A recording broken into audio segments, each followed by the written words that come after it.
Hello and welcome to another edition of Convict Inc. I'm your host, Robert Rosso. If you have not subscribed to this channel, please do so. I got memberships up and I'm going to do chat room only memberships, live chat only memberships. You have to be a member to be in live chat. Probably not always, but I'm going to start that pretty soon, especially there's going to be an interview with somebody that I'm going to do live here, and I'll announce it ahead of time so that you guys can figure out if you want to be in that live chat or what. Anyway, if you like this video, please share it with your family, friends, neighbors, etc. Joshua Ryne Goldberg. Does anybody know who that is?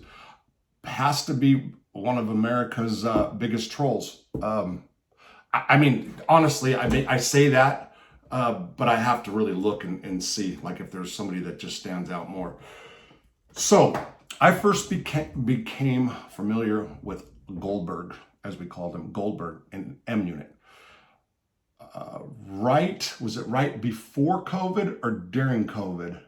So COVID was like, what, April? They got locked down the last day of March, beginning of April 2020. Is that what it was? Damn, I just lied. Was it 2020, 21? Yeah, because I got out in April 21. Anyway, and I could be wrong. I was just thinking off the top of my head. So there was a guy that was sent from F Block into M Unit, in which I was the white rep at the time for the unit. The administration under Warden Lammer used reps in each unit.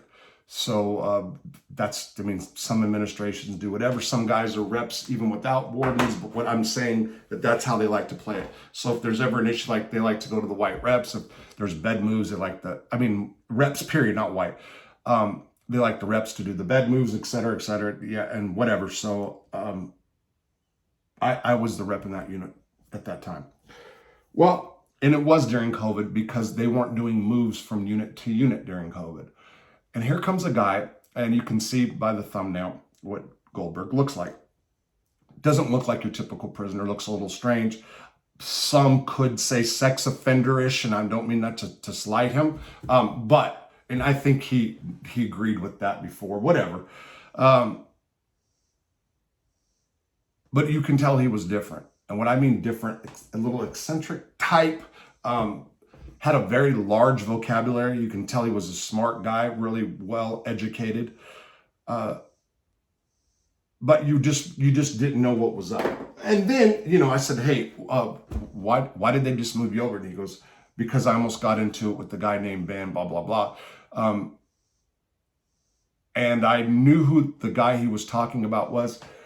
I didn't know him personally. I've spoken to him. I know that he was kind of into drama a bit. Some people said he was a bully. I don't really know to say that. Well, Goldberg was originally put in a cell by himself, and that was good. I think I was single celled at the time. I stayed single cell most of the time at Terre Haute, with some exceptions, but especially during COVID. So one of the first issues I remember having with Goldberg was the fact that they put a guy in his cell who was a white kid, very aggressive guy, who was a member of a black gang. That's how it was. Now, there's let me tell you, as a white rep or as a white guy in prison, so a lot of prisons, except for the lower levels, play the white cell, black cell, brown cell, gang cell. So you'll have white cells, and you'll have white gang member cells, and you'll have black cells, black DC, Muslims. I mean, it's a mess, right? But that's how some prisons are played. When in Rome, you do what the Romans do. Well, what I found really hard as I got older, and especially since I wasn't in politics for a long time, but then on and off at Terre Haute, I was like the white guy to go to, older, been around a while, for cell reasons when new guys came in. So I found it hard to get normal white guys that are on white time. And then there was all these younger guys. Well, let's say I'm 52. So almost like 40 now, 35 for sure and under, that were either in black gangs or they identified more with the whole hip hop culture, and they really weren't on what we call white time or black time or whatever. So I had a bunch of empty cells in this unit at once. There's a bunch of white cells that were empty, and I was trying to fill them up, because if you don't fill them up, then you'll lose them. And then when white guys come in, then you're trying to always find cells for them. Then you have to go back to cell. Now it's occupied by 2 black guys, and say, hey, this is a white cell. Then there's always a big problem. Then you have to get guys that have been with you for a while. It's a bitch. Anyway, I'm getting off track. So Goldberg was put in with this white kid on black time. Let's put it that way. I forgot his name, or I'd say it. And he was a GD vice lord. No, I forgot exactly what gang.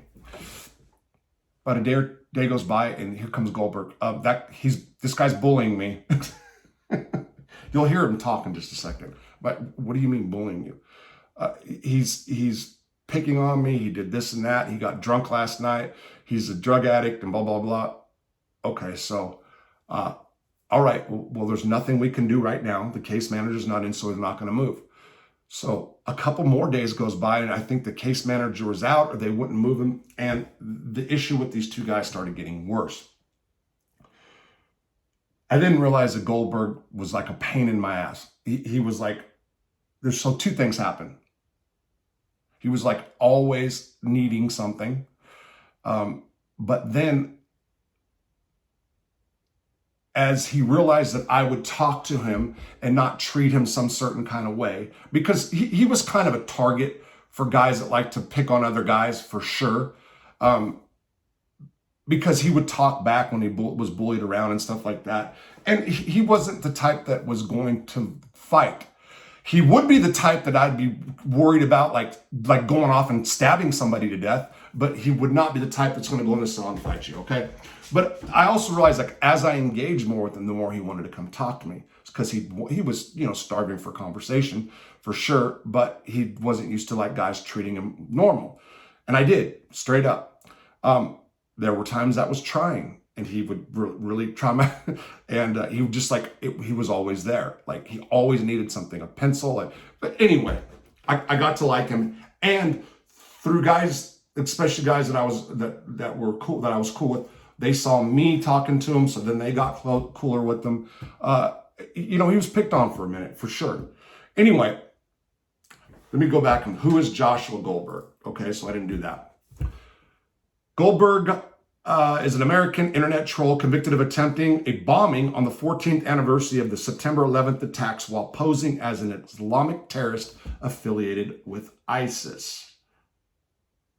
Okay, Goldberg had many online identities and spent virtually all of his time on the internet. In addition to promoting terrorism, he made thousands of troll posts advocating for liberal feminism, neo-Nazism, and other ideologies. Initially charged with distributing information about bomb-making techniques in connection with a planned attack on a 2015 Kansas City 9/11 memorial event, Goldberg's trial was suspended pending efforts by his doctors to return him to competency. So he was sent Butner, I forgot what other facility, I think, and I think they found him not competent, and then they did.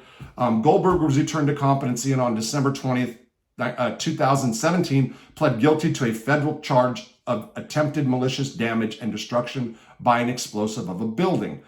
On June 25th, Goldberg was sentenced to 10 years in federal prison and a lifetime of supervised release. Okay, so this guy, and you'll hear, was homeschooled by his computer. His parents were both very highly intelligent teachers. He was, you'll hear him talk about his mental stuff. But he spent like 20 hours a day on a computer. He grew up, a computer raised him. I'm not taking away from his parents. And he was magnificent. He's a computer nerd, so to speak. And he started making up all these personas. Among them were Australian, these are names of his trolls, of his personas. Australian Witness, Tanya Cohen, Moon Metropolis, European 88, Michael Slade, which was like a white supremacist, Ost Witness, Ost Witnesses, a Gooks poster. Okay, penalty 20 years in prison, 5-year minute. Date apprehended. Okay, this is saying that he got 20 years. It did not. Anyway, so I've recorded Goldberg from prison, okay? Before I go and let you hear his voice, Goldberg made online posts under many pseudonyms and spent 14 to 20 hours a day on the internet.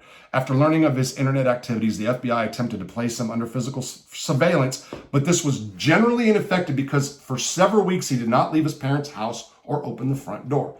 So here was his Islamist-related personas: Australian Witness, Junaid Thorne, and fake jihadist personas. Goldberg reportedly set up an account in the name of Australian Muslim preacher Junaid Thorne. Goldberg also created multiple fake jihadist accounts which interacted with fake Thorne account, and he then sent screen grabs of the fabricated interactions so journalists, at least one of whom published the fake interaction in an article of the Western Australia. The fake jihadist persona was also used to besmirch Amnesty International, blah, blah, blah. Feminist-related personas: Caitlin Roper. Goldberg reportedly set up fake Twitter account in the name of anti-sexual exploitation campaigner Caitlin Roper, who allegedly earned her ire because of her efforts to get in the video game Grand Theft Auto. The fake account sent promoted tweets to the transgender community. Tanya Cohen. Under this persona, Goldberg posed as a female left-wing Australian activist who opposed free speech. National Review's Charles Cook described the article that Toronto responded to as exquisite satire. Listen, this guy, I'm going to give you plugs where he's got stuff posted. On Reddit, Goldberg made thousands of racist posts under the neo-Nazi persona European 88. Michael Slay. Goldberg posted the neo-Nazi website The Daily Stormer as Michael Slay. Upon his arrest and unveiling, the administrator's site removed his post. He used this persona to criticize Miriam I don't know the name, Veiszdadeh, writing more than one Daily Stormer article about her. Other personas: Times of Israel blog hosts. He had a Times Israel blog calling for the extermination of Palestinian people.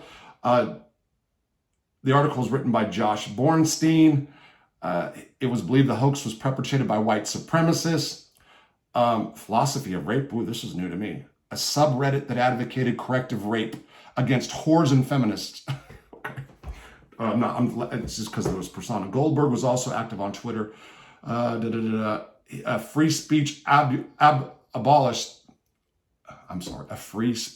absolutist who was involved in the Gamegate controversy. I don't know what that is. Unmasking in criminal proceedings. Okay, here we go. I'm going to let you guys hear Goldberg, and I hate the way I sound on these, especially when I do them in the morning and I say stupid shit.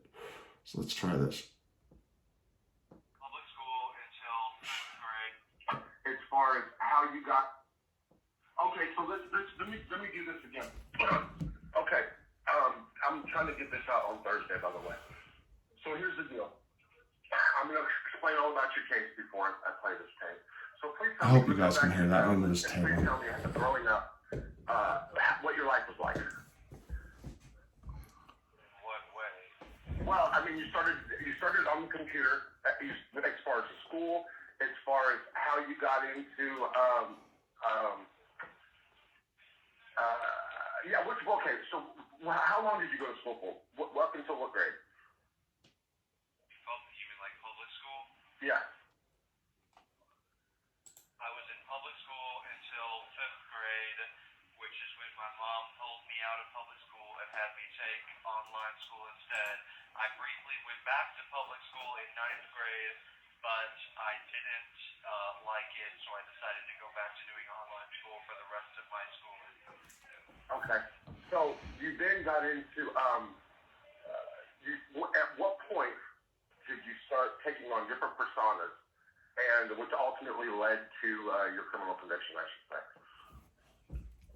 Well, I would say probably the earliest incarnations of that behavior were when I was 11. That was when I really started engaging in that kind of activity online.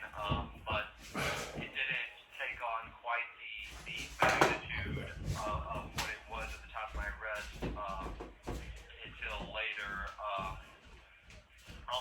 now that I think about it, I did have a bunch of, I had all sorts of fake accounts when I was a preteen, but as far as them being like fully fleshed out, I'd say that was later, probably when I was in my teens. Okay. So how many different online personas did you have at the time of arrest that were active, that were getting a lot of attention or a lot of followers or whatever? Well, that's very hard to say because I had almost 40 different Reddit accounts that I remember at the time of my arrest, and obviously that's just one website. I was active on countless websites, but I'd say as far as that sort of activity goes, I was probably the most active on Reddit. Along with I had a few different personas on Twitter as well, and some that had gotten published articles published like on sites like Thought Catalog, which was that was sort of known for being a site that published just about anything. And then of course I had the fake neo-Nazi persona Michael Slay, which was a writer on the Daily Stormer, the most visited neo-Nazi website. And I just recently put out an article on Medium talking in detail about that. The article is called I Am Michael Slay, the incredibly strange, incredibly true story of how someone with the last name Goldberg became a writer on the most popular neo-Nazi website. Okay, perfect. I'm glad you got that in. So that was that what online persona got the most notoriety? Was it that one? Prior to my arrest or after my arrest? Prior to. Prior to my arrest, yeah, I'd say it was probably that one. The account that I had on Reddit, known as European 88, was by far the most notorious neo-Nazi on Reddit, and one of the most notorious on the entire internet. That account was a moderator of just about every single white supremacist community on Reddit. If I recall correctly, about over 250 of them. In hindsight, what would have been funny and what I should have done is once I got that account turned into a moderator on all those neo-Nazi subreddits, I should have replaced all of them with gay interracial porn and deleted all the other moderators so that they wouldn't be able to change it back. But I gotta add here for everybody that you do have a pretty crazy sense. I have to add for people because this is going to be played that you have a pretty crazy sense of humor and made me laugh quite a bit.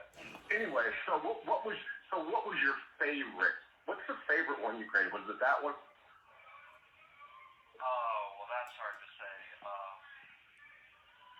Think about it. Yeah, I'm gonna have to think about that one because favorite in which terms? Well, I mean, which one did you enjoy doing more than? Is there one that stood out?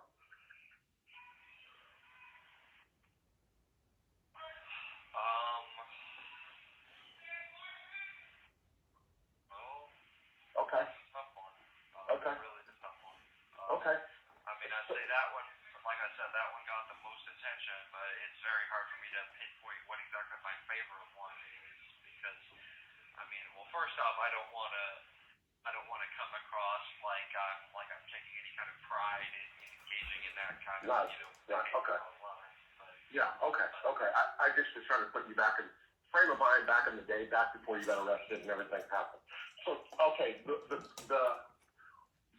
crime in which you're incarcerated for today started how? From a federal prison. Started how?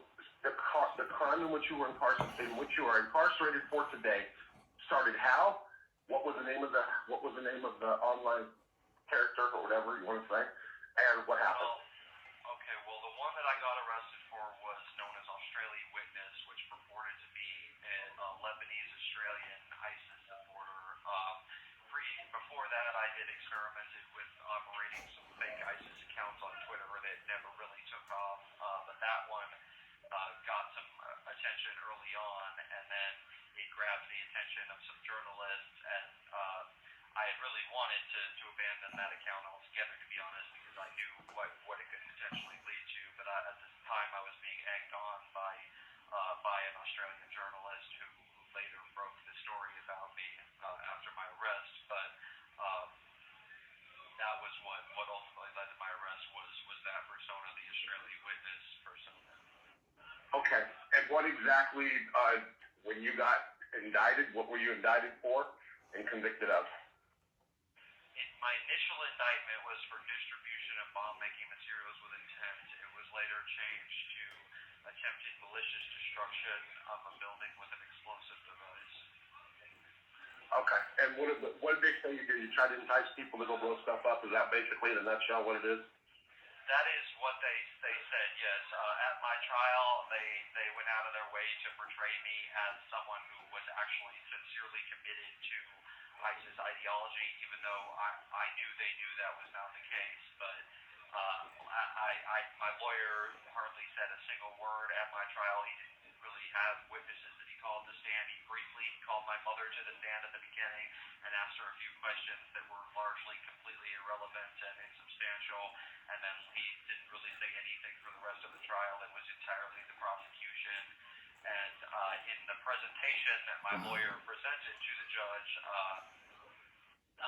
the written presentation, I saw that his argument, rather than trying to focus on how I was trying to infiltrate online jihadist spheres in the hopes of becoming potentially a journalist or an FBI agent, my lawyer, for whatever reason, his approach was to emphasize to the judge that I was trying to create chaos, even quoting a 4chan post that I had made where I said something like, I created an ISIS account on Twitter, how can I use it to create as much chaos as possible?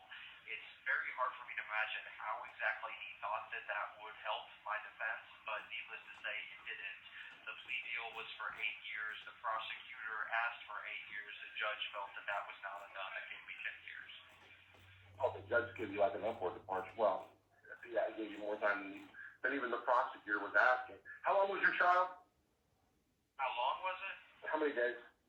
Hours? How many days? Well, the sentencing was like not long at all. That took place all in about, it couldn't have been more than a few hours, but I had undergone competency evaluations for about 3 years, close to 3 years, but I started my first competency evaluation in late 2015 after my arrest, and then I was sentenced in 2018. My first competency evaluation was at This call is from a federal prison. My first competency evaluation was at Miami FTC, where they said that I was not competent. Then later I had a competency evaluation at Butner FMC, which they kept extending and extending over and over again, but eventually said that I was competent. And what were you diagnosed as? Did they give you is there any mental health evaluations that you had after you've been to prison? So when you diagnosed as What? Oh, no, the phone's beeping. Okay. No, it's okay. What were you diagnosed with in the BOP? What did they say you have? Okay, well, at Miami, they gave a completely erroneous diagnosis of schizophrenia spectrum disorder. It was later decided at Butner that that was not the case, and I agree that's not the case. I do not have schizophrenia, but at Butner, I was evaluated by experts in the fields of autism, and that was the main diagnosis that they gave me, was that I had autism.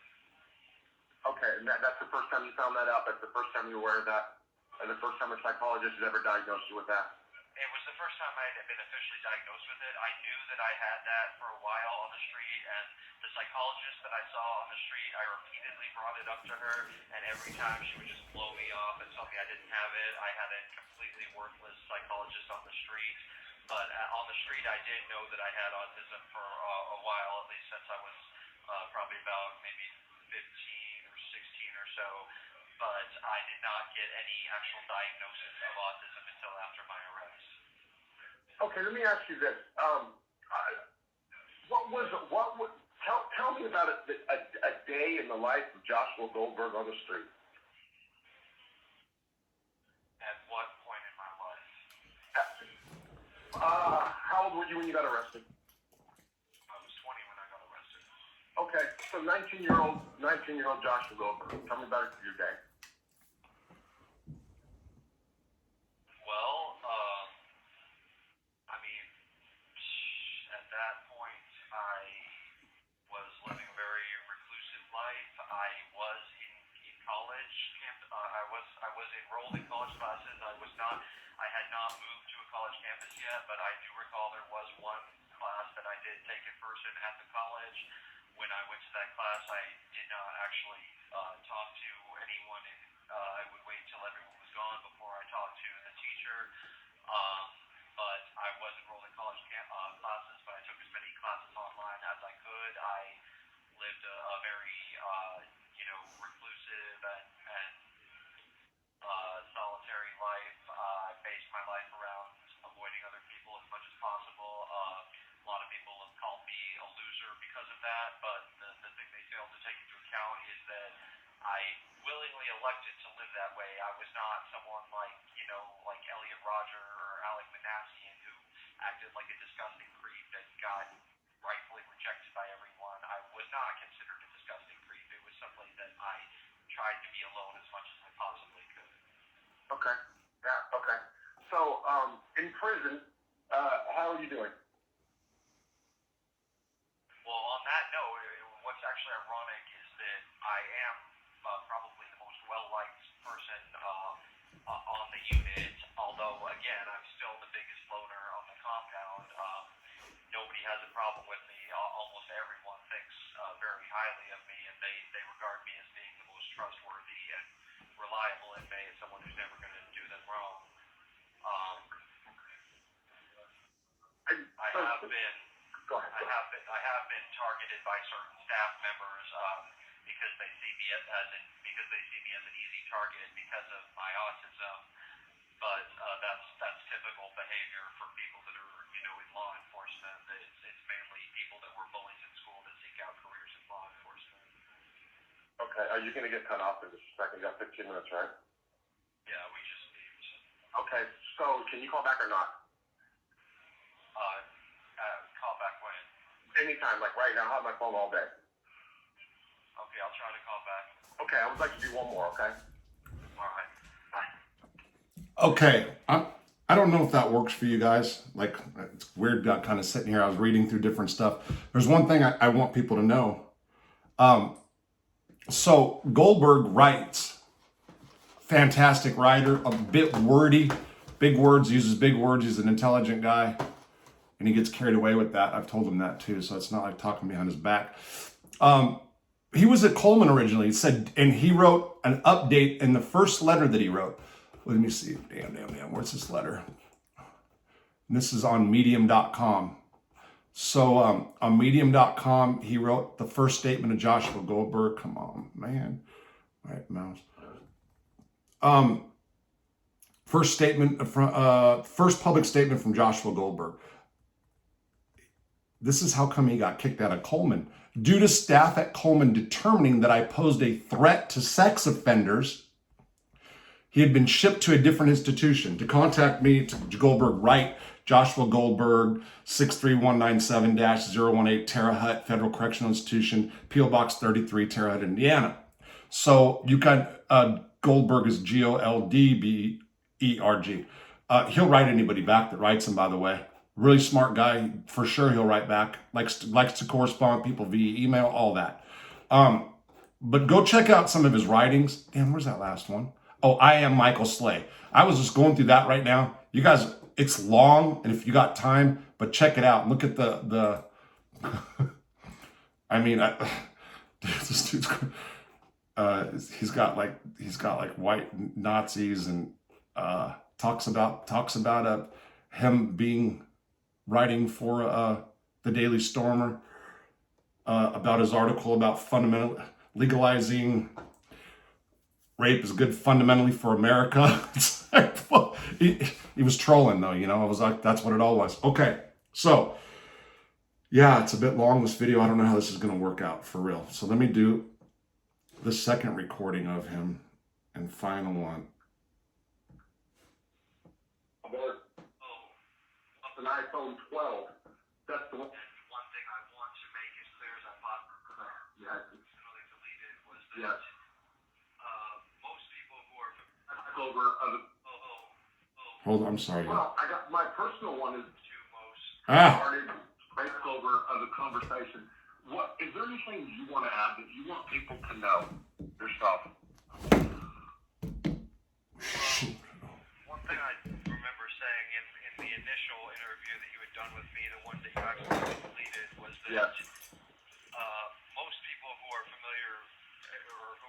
concerned about my case at all assume that I fall into either one of the two most hated camps of extremists. They either think that I'm an Islamic jihadist or that I am alt-right.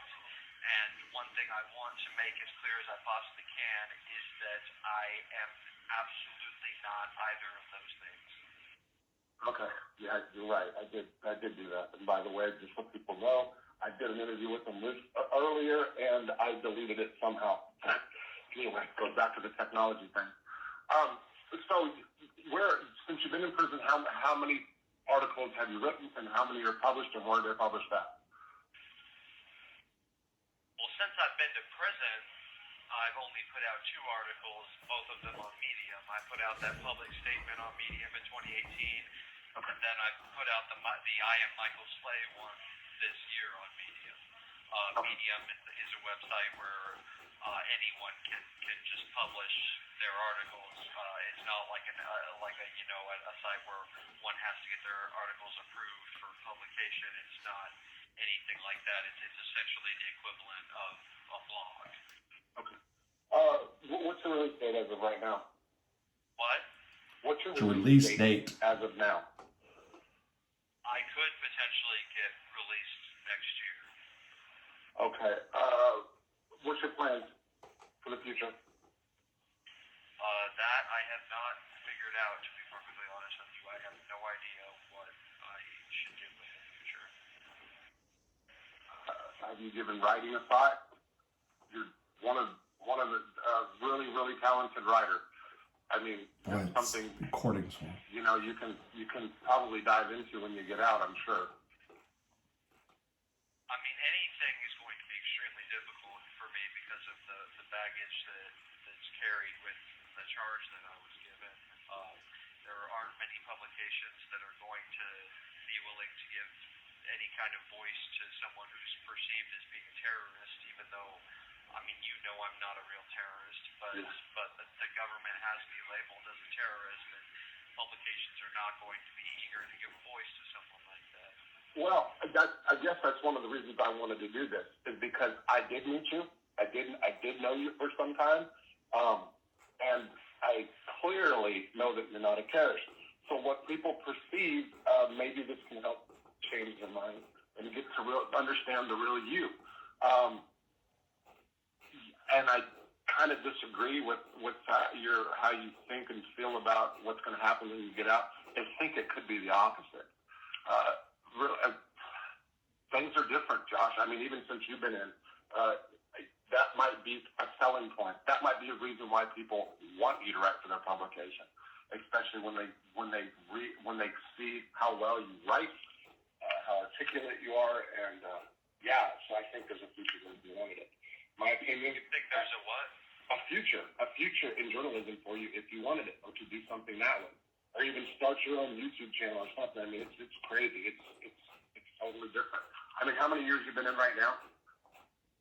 Was arrested September 10th, 2015. So yeah, I mean, it's just things. I mean, of course, it's changed for me, and I'm living a whole different world than since I was in 24 years. But even the 6-7 years you've been gone, it's so much different. And there's a reform kind of movement. At the same time, you got the mayor out of San Francisco that's getting recalled for being too progressive. So I don't know. People just look at criminals, convicted people a little differently than they did some years back. That's the truth. Anyway, so yeah, you got a hell of a case. Really interesting case. Sad. Because it's sad because if somebody would have put some effort into looking at your case and seeing it truly for what it was, I think the outcome could have been different. Meaning that they have to be labeled as terrorists, like you said, and trying to get people to blow each other up or whatever. It's they would have looked at the real you. I think the outcome could have been totally different for you. That's what I believe. It's my personal opinion. Anyway, so what's your routine in prison right now? Well, it's difficult because, as you know, the prison system is designed to just absolutely beat you down and degrade you and dehumanize you as much as possible and to turn you into nothing but a whimpering shell of a person so that you can never function again on the outside and keep coming back to prison and keep funding the prison industrial complex. That they do everything they possibly can to take away not just all of your physical possessions, but also every last shred of dignity and humanity that you have. This call is from a federal prison. Sorry, I hate that shit. They do everything they possibly can to take away not just all of your physical possessions, but to take away every last shred of dignity and humanity that you have. And being in prison has really opened my eyes to what the police really are. The police are not here to protect and serve. They are here to abuse and oppress. Okay. And what about the COVID schedule? Is it over in there now or not?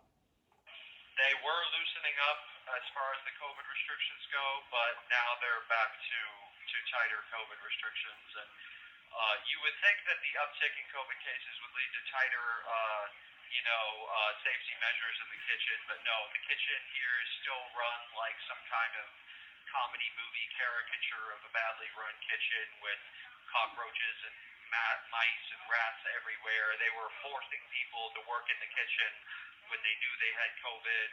It's ridiculous, but there's nothing I can do about it, obviously. Is it the same administration as when I was there? It's the same administration? Yeah. Same warden? No, that horrible warden we had, Lammer, he went to Victorville USP, which is exactly the kind of hell on earth that he deserves to be in. We have a new warden whose name is Rule, but we still have the same captain. We still have the AWs are Guest and Dixon. They're probably the two best staff members of this entire institution. It's still more or less the same administration, but yeah, we thankfully have a different warden now. Do you still have the same, you don't have to say her name, do you still have the same case manager? It's still Miss Hall, yes. Okay, well that's good for you. And, she's a really good person. Anyway. Okay. So that's about it. Like I said, I just wanted to make sure you got everything you wanted to say out. I will send you an email. This is what's happened. So this week I'm doing interviews, and all of a sudden I'm getting bombarded with different stuff. There's some person of Arkansas that has the guy got exonerated, and they don't know where the real killer is, and the family's trying to get him to do a YouTube thing about it. So we'll see. It's the last couple of days I just been in. I also have to get my wife to do the splicing since I've been out. Everything sucks, man. That idiot that I used to be cellmates with, Dean, It sucks. stand up for themselves, so staff know they can get away with tormenting.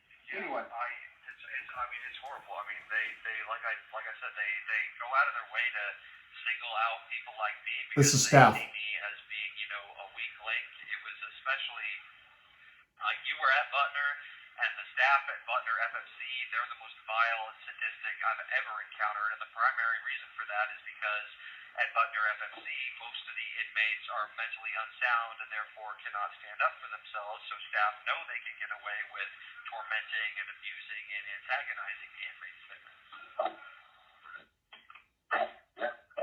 Is the SIS still the same there? Sherman is not here anymore, but the other SIS are still the same. I'm sure they're listening to this phone call. So. Yes, they are. Sure. Yeah. He's heavily monitored. Yeah, I know. For sure they are. Yeah, but I don't have any issues with any of the SIS officers here. It turns out the Cox that's SIS is actually C. Cox. I don't know him. The Cox that I know and hate is M. Cox, who I thankfully have not seen in a while. That idiot that I used to be cellmates with, Dean, he claimed that when he went to the SHU and checked in that one time, the SIS Cox told him, I'm going to put you with someone who fucks little boys in the ass, and I hope he fucks you in the ass, and then put him in a cell with a child molester in the SHU. But 99% of the shit coming out of Dean's mouth was complete bullshit. So. Oh yeah, he was a mental patient too. He stupid. Yeah, I know. Yeah, Dean, I'm glad that idiot is gone. I hated that motherfucker. So is Mike and Buddha still like running the compound? Mike is still the speaker for the dorm, but Ronald McKenna, I don't know if he was here when you were here. He's the one that's over white cells. Oh, really? He's in the unit with you? Yeah. Okay. All right. Well, what's Damon up to? Well, he's still the same as ever. This call is from a federal prison. That's about it. Cells again recently. That's about it. Dan, I hope you guys can hear this. And this is a long video, I know. We'll see how it goes. So look, the medium.com, man, just the pictures that he put up in this article. So anyway, again, Joshua Goldberg, you guys heard him talking. I hope you guys enjoyed this. I hope it turns out all right. We'll see. But if you want to do a deeper dive on this guy's background, yeah, real interesting character. And what I was saying is he thinks that his life's ruined because he got a terrorist label. And he wasn't trying to entice people to make bombs or whatever. And he goes into the details on his website. And I don't say that lightly. I'm saying, did he want him to? You know what? Probably. I don't know that. But I'm saying he was so into the personas and making things, you know, causing chaos, and just that's what he did. Kind of like in the MobTube stuff, how people go back and forth at each other and get all dramaed out, but they get like more views and, you know. Anyway, all right, that's about it. Matter of fact, let me see if you guys can see some of these pictures. No, I won't do that. All right, I'm gone. I hope you enjoyed.